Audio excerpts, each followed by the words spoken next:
बच्चों आज हम स्टार्ट करेंगे चैप्टर नंबर 7 त्रिभुज। बहुत अच्छे से आपको समझना है, ध्यान से। आप जब ध्यान से समझोगे तो आपके जो है ये साथ साथ याद हो जाएंगे इसकी डेफिनेशन, और जो त्रिभुज के प्रकार है वे भी अच्छे से याद हो जाएंगे। ठीक है, साथ साथ समझाते हुए चलेंगे आपको, तो बहुत ध्यान से समझना बेटा। तो त्रिभुज होता क्या है? किसी समतल में, समतल यानी कि जैसे कि ये आपके सामने पेज दिखाई दे रहा है, ये एक समतल है, जैसे कि श्यामपट, ठीक है, फर्श, ये सब दीवार समतल के उदाहरण हैं। ठीक है, तो किसी समतल में तीन प्रतिच्छेदक रेखा यानी कि जो एक दूसरे प्रतिच्छेदक रेखाएं क्या होती है, जो एक दूसरे को काटती है। तो जब ये तीन रेखाएं आपस में प्रतिच्छेद करती है तो उनसे घिरी आकृति को हम त्रिभुज कहते हैं। अर्थात किसी समतल में तीन प्रतिच्छेदी रेखाओं से घिरी आकृति को त्रिभुज कहते हैं। जैसे चित्र समझिए, कोई तीन रेखाएं हैं,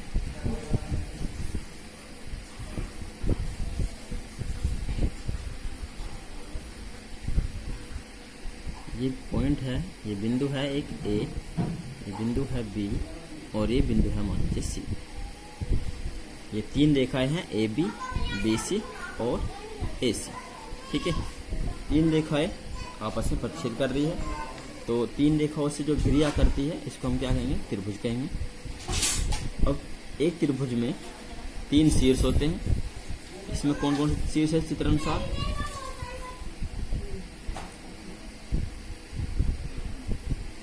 चित्र में देखें, ए बी और सी, तीन शीर्ष है, ए बी और सी, ये तीन शीर्ष है, और तीन भुजाएं हैं। तीन भुजाएं कौन कौन सी है? भुजाएं है ए बी, बी सी और सी। कौन कौन सी भुजाएं हैं? ए बी सी और सी, ये तीन भुजाएं हैं। और तीन कोण हैं, ये तीन कोण हैं, कोण ए, कोण बी और कोण सी। तो इनके हम कंप्लीट नाम लिखेंगे। कोण ए का नाम लिखेंगे कोण बी ए सी, कोण बी का नाम लिखेंगे कोण ए बी सी, कोण सी का नाम लिखेंगे कोण ए सी बी। ठीक है, अब आगे चलते हैं। त्रिभुजों का वर्गीकरण। देखो, त्रिभुज के जो प्रकार होते हैं, त्रिभुजों का जो वर्गीकरण हुआ है वो भुजाओं के और कोणों के आधार पर किया गया है।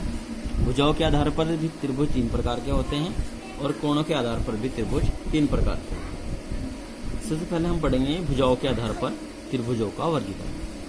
तो भुजाओं के आधार पर त्रिभुज तीन प्रकार के होते हैं। नंबर एक होता है विषम बाहु त्रिभुज।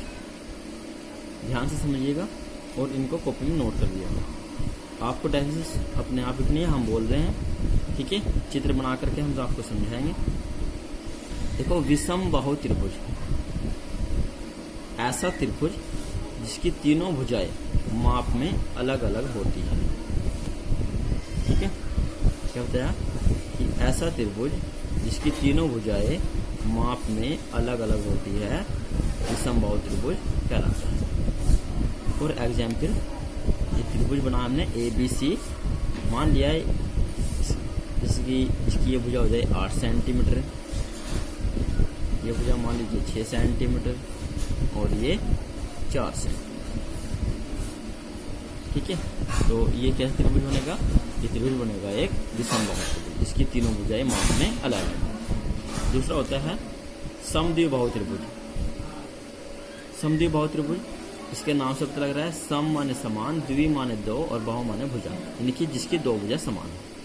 तो जैसे कि चित्र बनाएंगे, तो बोल करो त्रिभुज है ए बी और सी, और इसकी जो ए बी भुजा है वो ए सी भुजा के बराबर है। मान लीजिए ये भी 5 सेंटीमीटर की है, ये भी 5 सेंटीमीटर की है, और ये 4 सेंटीमीटर, यानी कि जिसमें दो भुजा समान होगी और तीसरी भुजा भिन्न होगी। ठीक है, तो जिसकी दो भुजाएं समान होती है उसे हम बोलते हैं समद्विबाहु त्रिभुज। तो समद्विबाहु त्रिभुज की आप डेफिनेशन लिखोगे, ऐसा त्रिभुज जिसकी दो भुजाएं माप में समान होती है समद्विबाहु त्रिभुज कहलाता है। ठीक है, विषम बाहु त्रिभुज, समबाहु त्रिभुज, सम माने समान, बाहु माने भुजा, यानी कि जिसकी सभी भुजाएं समान हो। ठीक है, तो डेफिनेशन देखोगे इसकी आप, ऐसा त्रिभुज जिसकी तीनों भुजाएं माप में समान होती है समद्विबाहु त्रिभुज कहलाता है तथा समद्विबाहु त्रिभुज का प्रत्येक कोण 60 अंश होता है। ये ध्यान रखना। ठीक है, तो चित्र बनाएंगे इसका।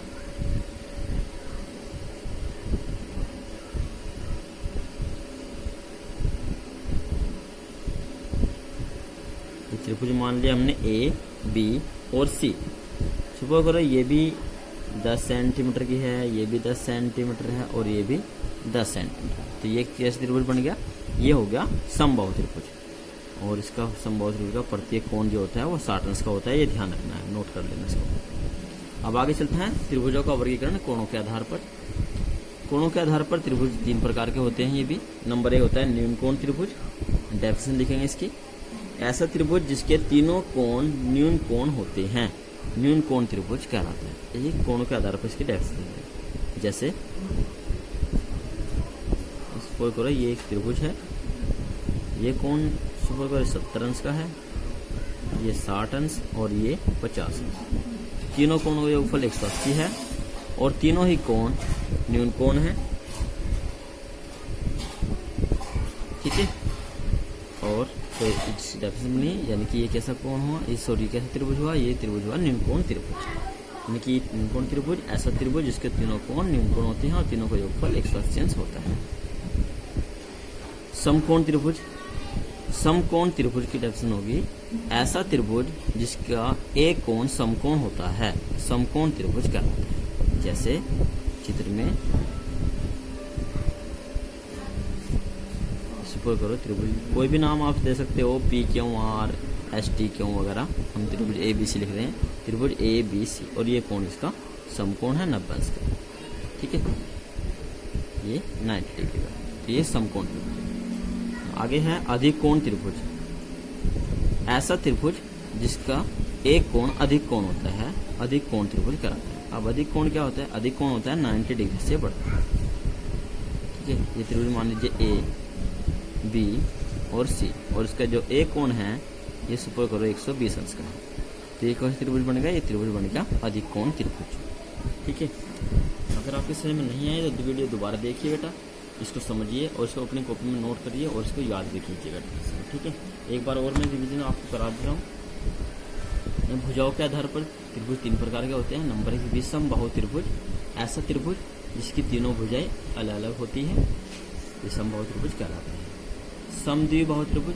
यह त्रिभुज जिसकी दो भुजाएं माप में समान होती है समद्विबाहु त्रिभुज कहलाता है। समबाहु त्रिभुज। यह त्रिभुज जिसकी तीनों भुजाएं समान होती है समबाहु त्रिभुज कहलाता है।